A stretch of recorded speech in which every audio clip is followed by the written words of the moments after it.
Hello fans, viewers, sorry for the poor connection here. I am live and I don't know what I can do to... I'm not going to touch the camera. Maybe I can do... Oh, there we go, well, we're good.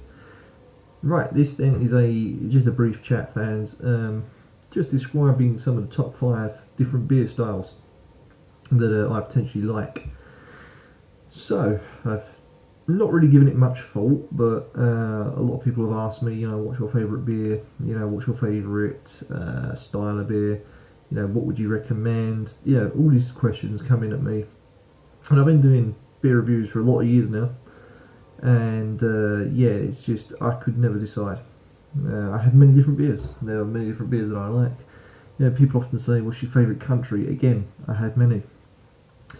So, in no particular order, because I'm not doing this in order, I'm not ranking 1 the highest, 5 the lowest, or vice versa. These are just generally 5 different styles of beer that I do like.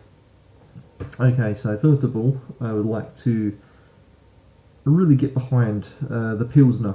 So, I'm going to say number 5 is my Pilsner. So number 5 is a Pilsner. What I like about Pilsners is quite simply they're easy to drink. They're nice and light. They don't come in at strong alcohol. They're very, very moderate. And you know what? If you get the right Pilsner, you can have a hell of a lot of different flavour. I can't really think of anything off the top of my head right now. But there are multiple Pilsners out there that do the job. They're clean. They're generally quite crisp. They taste good as well.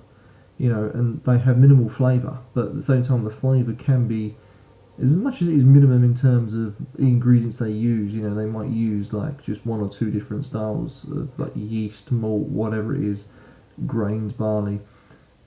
You can still get a decent one that will still have less ingredients put into it, but actually the flavour is pretty decent. So I always like Pilsners. And for me, a Pilsner represents summer. You've got the sunshine out, it's nice and warm. To me, a Pilsner should be the ultimate relaxing beer. It's a beer that should quench your thirst, is most important. And not only should it quench your thirst, but it should have a bit of flavour. It should be nice and mild, mellow as well. A little bit of flavour there on the backbone. And it's got to be nothing too heavy either. So it can't be too heavy on the mouthfeel. It's got to be watery consistency. It has to sit right too. It has to be a beer that is soft, gentle.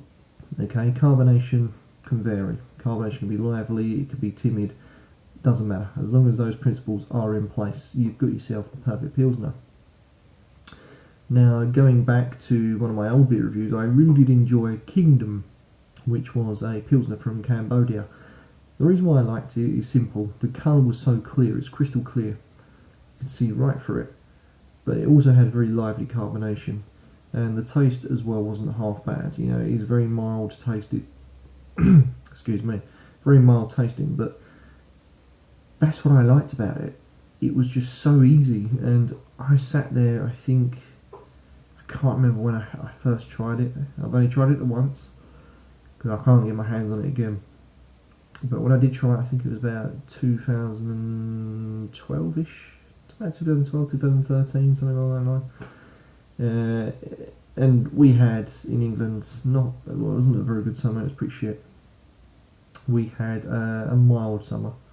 When I mean mild, it never gets beyond 20 odd degrees. I think I was sat outside in the garden, and I was drinking this 20 degree heat, which is not warm, but sun was out, it was a nice clear sunny day. Really thoroughly enjoyed it.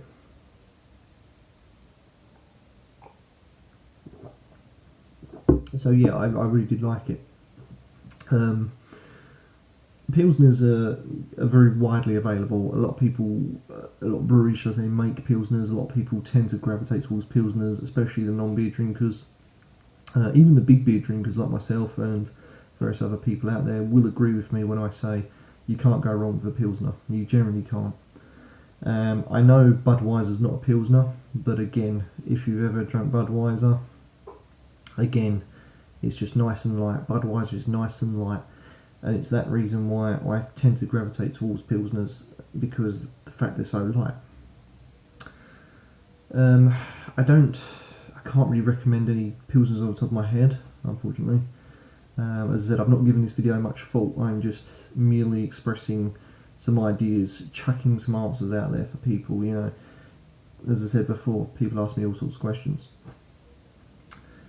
So number 4, my next style would probably be. Let me see. I've got a few. I think my next style would probably be a wheat beer. You know, wheat beers are funny. I'm actually drinking one right now. The funny thing is, wheat beers have the tendency to be too heavy. It often puts people off. But again, what people don't realise is that they potentially could only drink 1 or 2 before they're bloated. Yes, I agree. But if you find the right wheat beer, it wouldn't really matter because they begin to become quite moreish. The body's a bit more rougher and it's very heavy. But when you learn the remixing techniques that I've shown you on my videos, you will understand that actually you can have 2 beers for the price of 1. Your first off is your standard beer, which tastes okay. When you remix it, obviously different story. The flavour changes, the colour appearance changes, the head retention changes, you know, and sometimes depending on the wheat beer itself, the flavour will either go up or down. So sometimes the alcohol content, which was really strong at the time, could be up here, but when you've remixed it, it will end up down here. The flavour is also the same. The flavour could be harsh, could be very vibrant in the mouth. Again, could start here, once you've remixed it, could go down. So these are things to bear in mind, and in my eyes, you know, if you're going to have a wheat beer, go to Germany. The Germans, I've had a few wheat beers from Germany. I don't often review German beers on my channel because, I'll be honest, there's so many of them and they all baffle me because they all look the same, but I'm aware they all taste very, very different. And I don't trust myself to give a decent review on that because, to me, when I look at a German wheat beer, it's hard not to stereotype it and say, oh yeah, that tastes like this tastes like that. Although they're very brewed differently, independently, and throughout the years they've changed recipes, you know, I can't honestly put my hand on heart and say I trust myself to give a decent review on it. I'm not saying that they're bad, and I'm not saying that I would never ever review them because I will, but just not quite yet. And again, the thing with wheat beers is, you know, it's the flavour. When you remix it, some taste like vanilla, some don't. Some tone the alcohol hit down, some spice it up. This, for example, I've just finished off the review for Transcript Junkie, who's one of my subscribers. He wanted Ho Garden done, and I'm still drinking it. Big 750ml bottle, but I'm still drinking it, and I've remixed it, and it's not as nice, I'll be honest. The coriander's gone in it, the spice has gone. But again, that's just one example of what a real wheat beer can do, and it can change the flavour of a beer. It can change the colour consistency, even the head. Okay, you know, when you remix it, the head can get a lot bigger in the glass. You know, this is quite a small head, as you can see, because it's taken me a while to drink this. But you know, sometimes it can be over the top. It all depends. Number 3. Now, I would probably have to stick to the traditional golden style lager. The golden style lager is... Oh, that's my phone vibrating to me. I've got a low battery. Golden style lager is just your typical all-round lager. Okay, this will just give you an all-round flavour, an all-round base, an all-round head consistency, an all-round carbonation consistency. It's just a deeply average style of lager. Although having said that, they can be produced quite high. So you could have something that's I remember back in the day when Stella Artois used to be 5.2.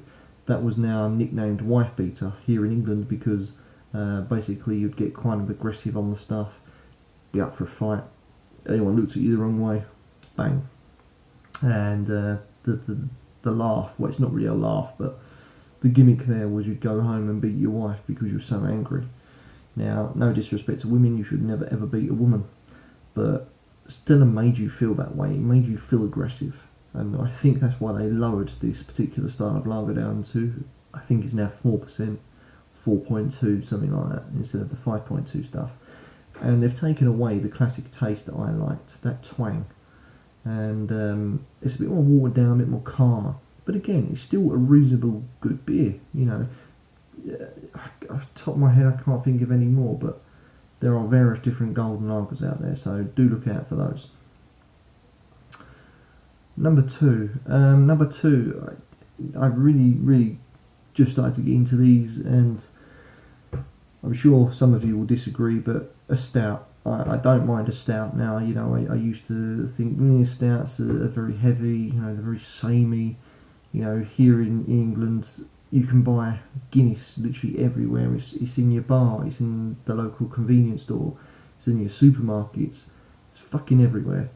Now, I know from the Irish's mouth themselves, they often say, our Guinness is a lot better than your Guinness. You get the shit Guinness. Yes, we do. I don't know why that is. Apparently in Ireland it's more creamier. It's more heavier, but more of the rich iron comes through. Here in England it's quite watery. The head isn't creamy at all. But it is still a very heavy style of beer. Stouts have a tendency to be heavy as well, and they all stick to that irony taste. You can really taste the iron in it. And back in the day, this is going back a long way. If you're English and you've got English nans and granddads, grandparents, great granddads, whatever, ask them about the war, and they will tell you that during the war, not sure what war, bearing in mind, first or second, doesn't matter. You know, they used to actually give sick people, a pint of Guinness because of the iron content. So if they're a little bit anemic, they would feed them a Guinness. Now, how cool is that? You go in hospital and you get greeted with a beer. You know, that's the kind of hospital I like to visit. Sadly, though, it doesn't have all health benefits. In other words, to drink your daily amount of Guinness, you're probably going to come to alcohol poisoning before you've actually got your whole day's intake of iron. So really, you're better off just eating spinach or broccoli or peas because, let's be honest, you're going to get your nutrients quicker. Nevertheless, it didn't stop people. You know, posters were up. Guinness for extra strength, and you'll find these on auction websites such as eBay. You'll find posters. You'll see people, a typical man, for example, real big burly man with an iron girder on his shoulder, just lifting it up as if nobody's business, you know. And that's the claim that Guinness gave. It will give you superpowers, super strength.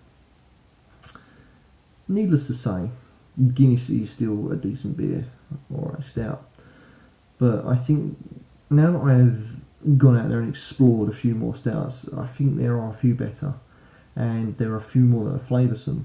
Okay, and it really took me a while to know that. You know, I was a bit naive when it comes to stouts. I didn't want to drink a stout. You know, stout was ugh.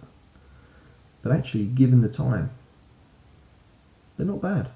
They're really not bad, and they're not all heavy. I've had some very light stouts that actually are light like a pilsner. And the weird thing is, they don't bloat you. You know, I was expecting, I'm going to feel heavy. I thought I'm going to be heavy, but actually I'm not. You know, this was a nice one. Oh, God, I've got hiccups now. I've got a nice light stout.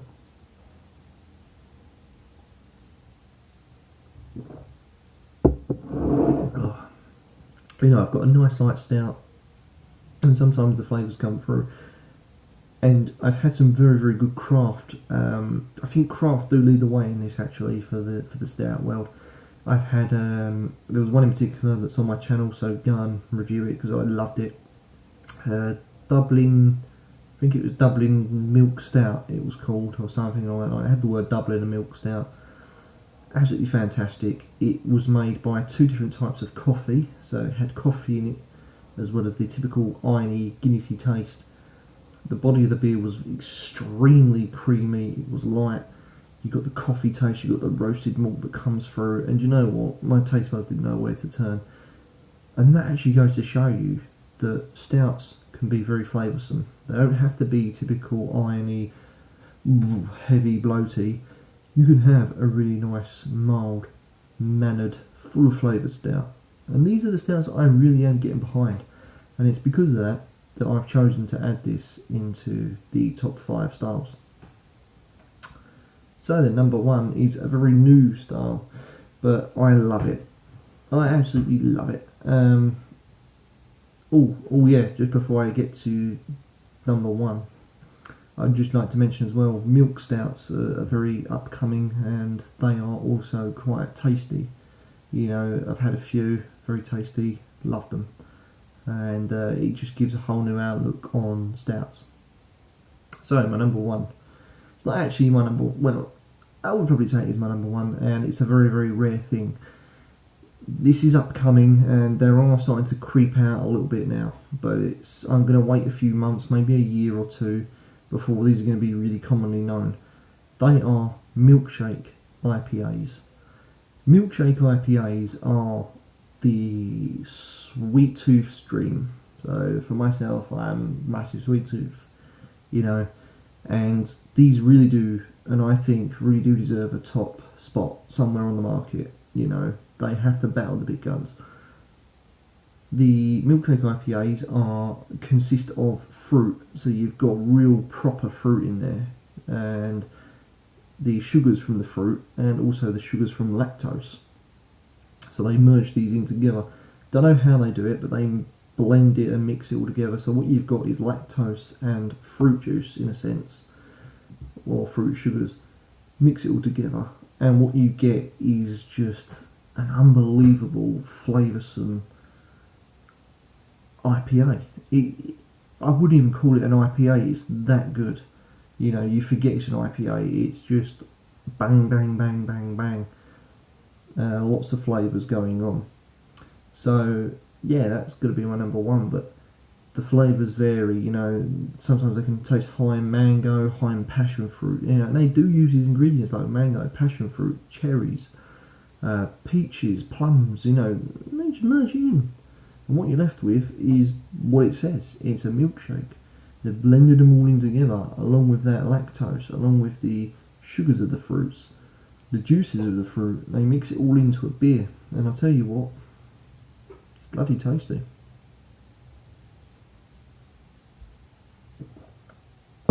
Oh. Right, well, I'm getting very bloated now because this is like the fourth beer I've had tonight. And, yeah. So there you go, fans. That is my top 5 as it stands at the moment. But however, you know, I'm getting often asked, you know, what is your top 5, top 10 favourite beers? I don't know yet. You know, I have so many at the top of my head. I could probably name at least 5 that are definite, but for the other 5, who knows? Do a lot of marketing research to go into that. Or should I say tasting rather than researching? So maybe that'll be one for the future fans, who knows. But hopefully you've enjoyed this video, and I hope it's given you a bit more information of really what's out there. And to me, it really did open my eyes of just how different things like stouts can be. You know, how different wheat beers, milkshake IPAs can be. You know, it really does open your eyes. So what I'm trying to say, fans, is don't be afraid. Go out there and try what you can. If there's something new on the market, pick it up. Just because you don't like the look of the bottle, or you don't like the wording on the back, then, you know, that's just silly, right? Why stick to what you know? Go out there and try some stuff. I've done it and I loved it. And I know some of my subscribers that I'm subscribed to who also do beer reviews will probably agree with me. There is a whole world of beer out there. You know, go and grab it. Grab it while you can. So there you go, fans. That's it for me, and I'm now going to sign off for today. And don't forget, there'll be loads more videos uploading soon.